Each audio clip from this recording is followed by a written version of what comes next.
오늘 은혜 받으실 하나님 말씀 사도행전 1장 8절 신약성경 187면이 되겠습니다. 오직 성령이 너희에게 임하시면 너희가 권능을 받고 예루살렘과 온 유대와 사마리아와 땅끝까지 이르러 내 증인이 되리라 하시니라. 아멘. 이번 여름은 정말이지 견디기 어려운 폭염 속에 나날을 보냈던 것 같습니다. 이 무더위 속에서도 열기를 참아가면서 우리 열방에 나아가서 복음을 전했던 우리 이번 여름의 단기 선교들은 참 기억이 오래 남을 것 같은데요. 제가 올해 2년째 우리 교회에서 사역하면서 참 놀랐던 것들이 참 많이 있지만 그 중에서 가장 좀 놀라웠던 것은 이 선교에 대한 열정이었습니다. 우리 교회 같은 규모에서 매년 3개 정도씩 이렇게 단기 선교팀을 파송하는 교회는 흔치 않은 것 같습니다. 특별히 세계 선교팀이 어떤 구체적인 사역을 할 수 있을 정도로 의미 있는 숫자가 구성되어서 파송될 수 있다는 것도 굉장히 대단한 일입니다. 사실 작년에 저는 이렇게 생각했습니다. 올해 이렇게 많이 나갔으니까 내년에는 좀 사람 수가 적어지겠지라는 생각을 했었던 것 같습니다. 하지만 제 생각이 완전히 틀렸습니다. 제가 예상했던 것보다 우리 교회 성도들이 가지고 있는 이 선교에 대한 열정들이 굉장히 뛰어나다는 것을 제가 발견하게 됐습니다. 이 무더운 여름에 복음을 가지고 복음을 전하기 위해 열방에 나가서 복음을 전하신 우리 가시는 선교사님들과 함께 기도와 물질로 후원해 주신 보내는 선교사님들, 여러분들을 주님의 이름으로 축복합니다. 오늘 본문 말씀은 예수님의 유언과 같은 말씀으로 굉장히 유명한 말씀입니다. 부활하신 예수님께 제자들이 한 가지 질문을 여쭈어보는데요. 주님의 나라가 회복되는 것은 언제입니까? 대체 언제 주님의 나라가 회복됩니까? 이 질문을 던졌습니다. 제자들은 이제 예수님께서 십자가에서 돌아가시고 부활하신 이후에 이제쯤이면 주님의 나라가 임하겠지, 어떤 그런 기대와 소망을 가지고 물어봤던 것 같습니다. 그런데 예수님의 대답은 제자들이 기대했던 것과 조금 달랐습니다. 8절 말씀입니다. 우리 오늘 본문 말씀 우리 다 같이 한 목소리로 한 번 더 읽어보겠습니다. 함께 읽겠습니다. 오직 성령이 너희에게 임하시면 너희가 권능을 받고 예루살렘과 온 유대와 사마리아와 땅끝까지 이르러 내 증인이 되리라 하시니라. 아멘. 하나님 나라는 언제 임할지, 그 나라가 도대체 언제 임하는지라는 질문을 던졌는데요. 그에 대한 대답은 너희가 지금 때에 관심 가질 게 아니다. 너희는 언제 이루어지는지는 관심 가지지 않아도 된다. 너희는 그냥 성령이 임하실 때 예루살렘과 온 유대와 사마리아와 땅끝까지 예수 그리스도의 증인들이 세워지는 것을 너희가 보게 될 것이다. 그렇게 말씀하는 것이죠. 사랑하는 여러분, 오늘 본문 말씀을 우리는 모든 그리스도인들에게 주어진 지상 명령이라고 생각하고 이 말씀을 받아들입니다. 왜 그렇게 말합니까? 본문에서 말하는 이 성령을 받은 자, 성령이 임하시면 이라고 말했는데요, 이 성령을 받은 자가 다름 아닌 우리 모든 그리스도인이기 때문입니다. 오늘 본문에서 말하는 이 지상 명령은 예수를 주로 영접한 모든 그리스도인들이 받은 지상 명령입니다. 우리 모두는 이 명령을 받았고 이 명령을 수행해야 하는 의무가 있습니다. 우리는 성령께서 우리 마음속에 역사하셔서 믿음을 갖게 되었습니다. 우리 안에 성령께서 마음을 움직이시고 믿음을 갖게 하신 것이죠. 성령을 통해 우리는 믿음을 갖고 구원받게 되었습니다. 성령이 임하실 때에 오늘 본문이 뭐라고 말씀합니까? 성령이 임하시면 권능을 받는다 말합니다. 이 권능이 무엇을 말하는 걸까요? 이 뒤에 나오는 이야기들과 관련된 권능일 건데요, 예루살렘과 온 유대와 사마리아와 땅끝까지 예수님의 증인이 될 수 있도록 하는 그 권능을 다름 아닌 우리가 받았다라는 것입니다. 사랑하는 여러분, 우리는 느끼지 못할지 모르겠지만 우리 안에 믿음이 있다면 우리는 이미 권능을 받은 줄로 믿습니다.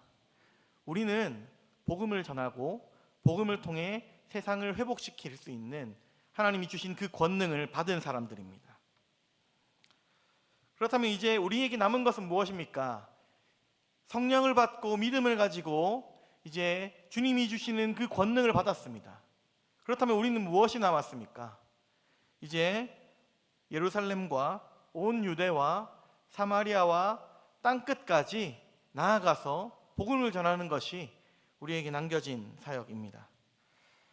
이 명령을 성취하기 위해서 수많은 그리스도인들이 복음을 품고 열방 가운데 나아갔습니다. 정말 우리가 이름도 알지 못하는 수많은 선교사님들이 열방 가운데 복음을 전하기 위해 나아갔던 것이죠. 피부색도 다르고 생김새도 다르지만 그런 나와 다른 이들에게 나아가서 그들의 친구가 되고 그들에게 복음을 전하는 것이 우리 선교사님들이 이제까지 이루어온 지상명령의 흔적들입니다. 그리고 주님의 명령에 순종한 사람들 때문에 그들의 헌신 덕분에 우리는 우리에게도 복음이 전해질 수 있었고 또 수많은 사람들에게 복음이 전해지고 구원받는 은혜가 일어난 것이죠. 제가 이번에 여름에 방문했던 제주 땅에도 이런 사역들이 일어났습니다. 예수 그리스도의 증인이 되라는 지상명령, 그 지상명령에 순종한 사람, 그 한두 사람의 헌신으로 인해서 출발하게 된 것이죠. 이 많은 사람들의 헌신을 통해서 제주도의 선교 사역이 시작되었습니다. 그리고 저희가 방문했던 성내교회, 금은성교회, 모슬포교회, 대정교회와 같은 곳들에 그리스도의 복음이 전해지고 교회가 세워짐으로써 아름다운 열매를 맺게 되었습니다. 제가 이번에 제주 땅에 방문했을 때 한 가지 목적을 갖고 있었습니다. 우리 제주 선교팀의 공동의 목적이었을 텐데요. 예수님의 지상 명령에 순종했던 이 선교사님들의 발자취를 우리가 한번 쫓아보자라는 것이 우리의 목적이었습니다. 제주도에 파송된 최초의 선교사 누군지 아십니까? 이기풍 선교사님입니다. 이 이기풍 선교사님은 한국인 최초로 목사 안수를 받은 목사님이기도 합니다.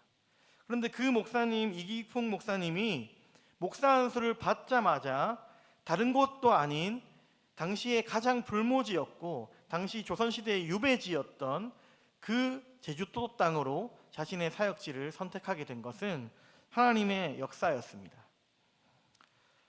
이기풍 선교사님을 비롯해서 그분과 함께 선발이 되어서 함께 사역했던 이도종 목사님, 이분은요 제주도 땅에서 처음으로 목사로 세워진 제주도민입니다. 그리고 제주도 선교를 하다가 최초로 순교당한 제주 최초의 순교자 역시 이도종 목사님이었습니다. 우리 이기풍 선교사님이나 이도종 목사님과 같이 제주 땅에 복음을 전하기 위해 평생을 바친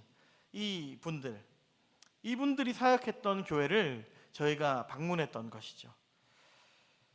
사실은 지금은 제주도의 관광지로 유명해지고 또 많은 어떤 돈도 벌지만 이분들이 사역하던 당시 제주도는 그야말로 척박한 불모지였습니다. 제주도는 화산 지형의 영향으로 땅에 구멍이 막 뚫려 있습니다. 돌에 구멍이 뚫려 있기 때문에 물을 가두어 놓을 수 없습니다. 물을 가두어 놓지 못하면 뭘 못하죠? 제대로 된 농사를 하지 못합니다. 논농사를 할 수 없는 것이죠. 이런 한계로 인해서 제주도 땅에는 많은 사람들이 어떤 제대로 된 경제 활동을 할 수 없는 땅이 이 옛날 제주도 땅이었습니다. 그런데 그런 어려움에도 불구하고 우리 선교사님들과 제주 땅을 복음화시키기 위해 애썼던 이분들은 그 땅을 떠나지 않고 그 땅을 위해서 선교 사역을 감당했던 것이죠.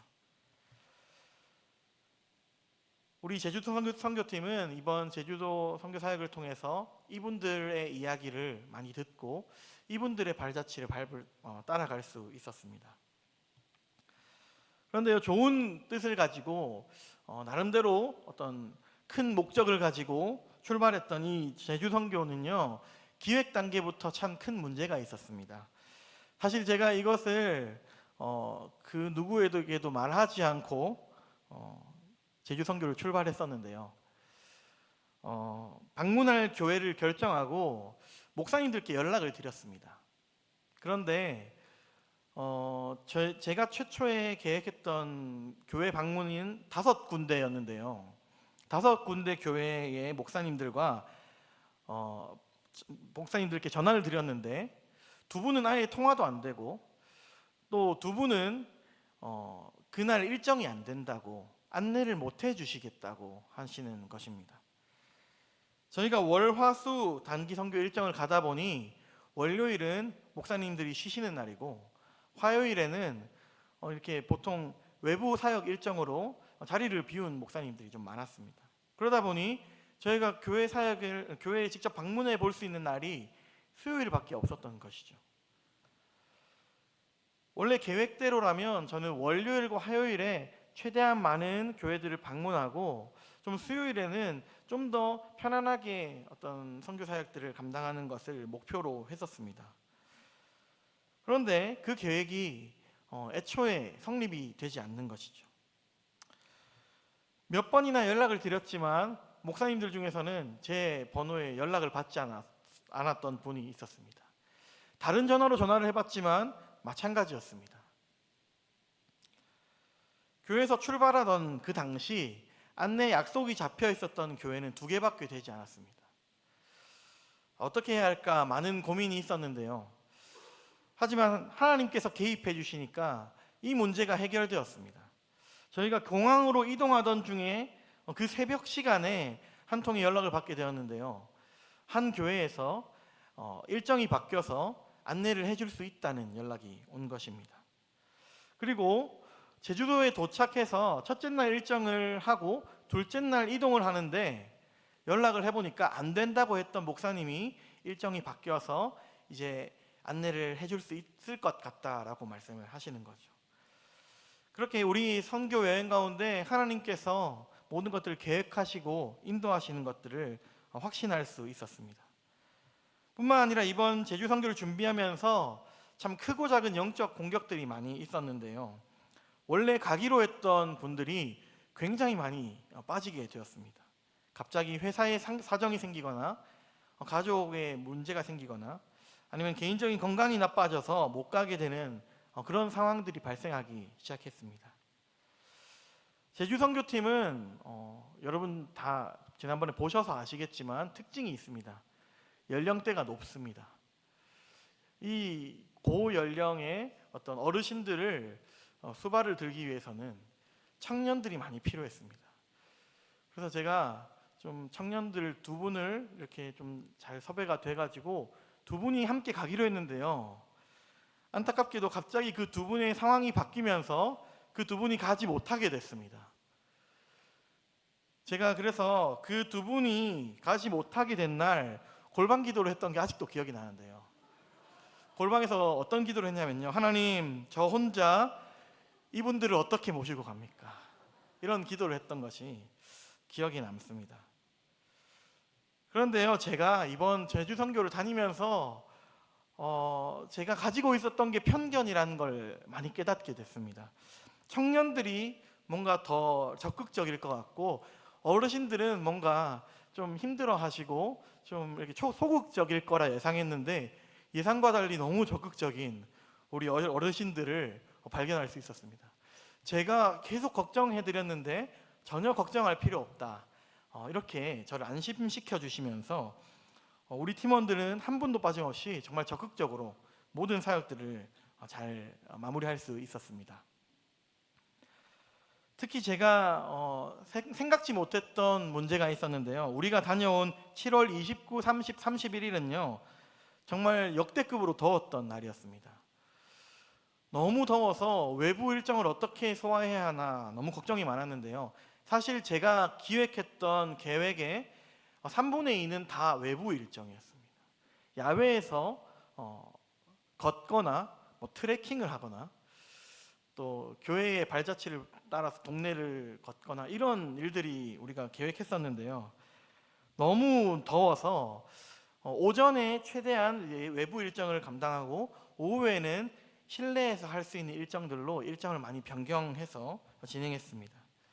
그런데 정말 감사했던 것은 우리 연세가 많으신 이제 집사님 권사님들인데도 엄청 더운 날씨에 전혀 주눅들지 않고 모든 사역에 다 동참해 주셨습니다. 정말 하나님 은혜였던 것 같습니다. 제가 사실 쓰러진 사람이 있을까봐 너무 걱정이 많았는데요. 쓰러진 사람 한 명도 없이 아무런 문제 없이 안전하게 다녀온 것이 정말 하나님의 은혜였습니다. 게다가 제가 출발 전에 가장 많이 기도했던 것이 한 가지 있습니다. 그게 무엇이었냐면 우리 선교팀이 불평하지 않고 감사하는 팀이 되었으면 좋겠다. 이것이 제 기도 제목이었습니다. 그런데 사실 제가 경험했던 모든 선교팀은 불평으로 인해서 크고 작은 문제들이 생겼습니다. 이전에 제가 중국 선교를 갔을 때 한 사람의 불평으로 인해서 모든 선교팀에 불평이 전염되는 모습들을 제가 보고 직접 경험했기 때문에 하나님, 이 불평이 없는 것이 이번 선교 사역에 너무나도 필요합니다. 하나님 도와주십시오. 이렇게 기도를 했습니다. 그런데 출발부터 문제가 생겼습니다. 저희가 출발하는 이 새벽에 집결 시간에 모여보니까 어떤 한 권사님이 나오시면서 접촉사고가 일어났다는 거예요. 그런데 그 권사님은 30년 무사고 베스트 드라이버였습니다. 30년 동안 아무 문제가 없었던 그 권사님이 하필이면 선교를 출발하는 날 생애 최초의 사고가 나게 된 것이죠.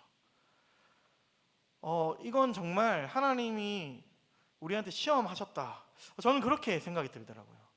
이때 불평하지 않는 게 가장 중요하다라는 생각을 하고 권사님께 계속 위로하고 권사님 조금만 우리 힘내보고 마음을 단단히 먹읍시다. 이렇게 말씀을 드렸던 기억이 있습니다.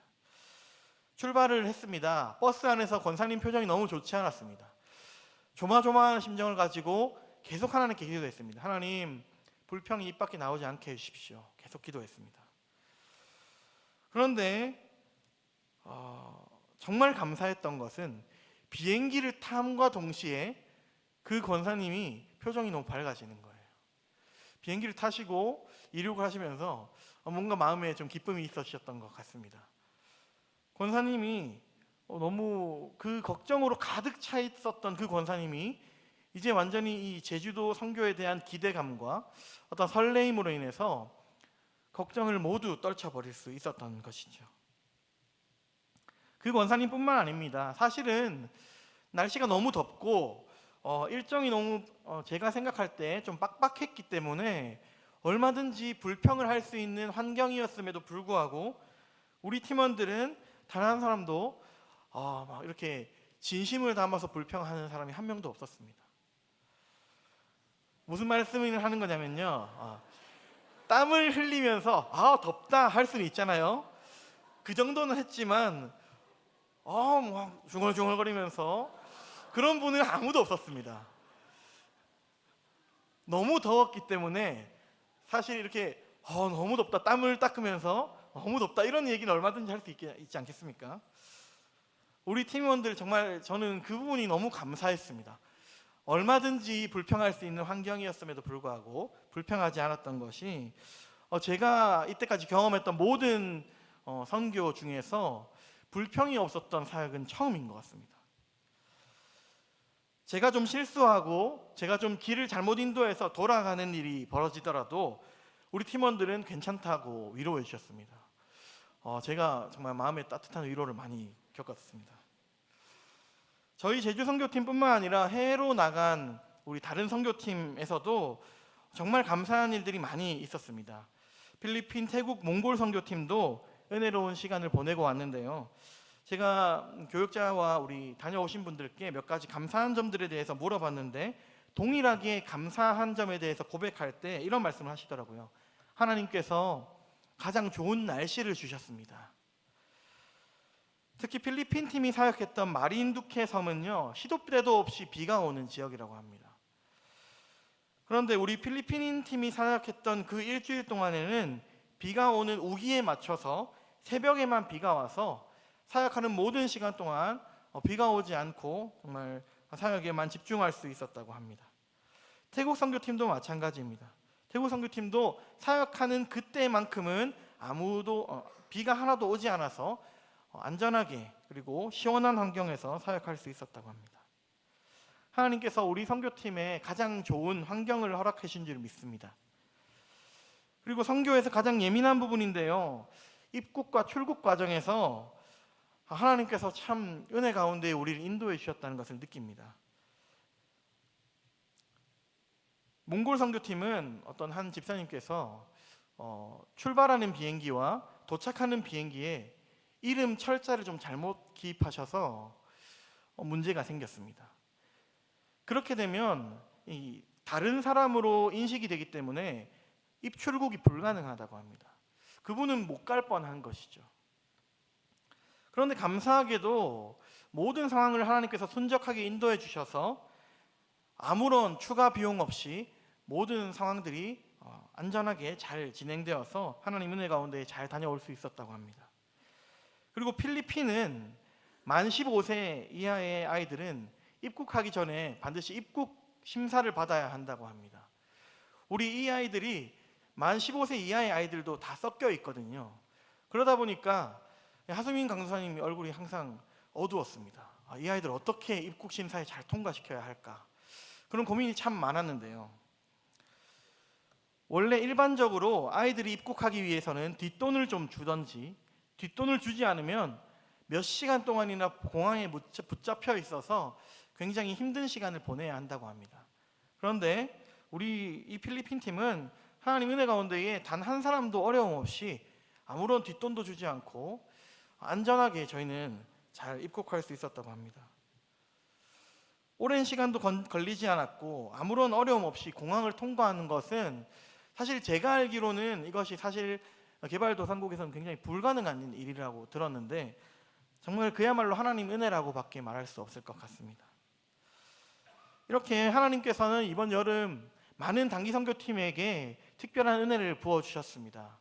우리가 가는 곳곳마다 아이들에게 복음이 전해졌고 많은 사람들이 우리의 선한 행실을 통하여서 주님을 발견할 수 있었습니다. 하나님께서 우리 선교 사역을 굉장히 기뻐했을 거라 확신합니다. 말씀을 맺으면서 제가 이번 단기 선교를 생각하면서 묵상했던 말씀을 한 가지 나누고 말씀을 맺고자 합니다. 제가 달란트 비유 말씀을 보면서 어떤 한 가지 질문을 떠올려 보았습니다. 주인이 칭찬한 종들의 공통적인 점이 무엇일까? 주인이 달란트를 줬는데요, 칭찬한 두 사람과 칭찬하지 않은 한 사람의 다른 점이 있습니다. 그것은 그들이 받은 것이 크든지 작든지 그들이 가진 형편 안에서 무엇이든지 행했다는 겁니다. 아무것도 하지 않으면 아무 변화도 일어나지 않습니다.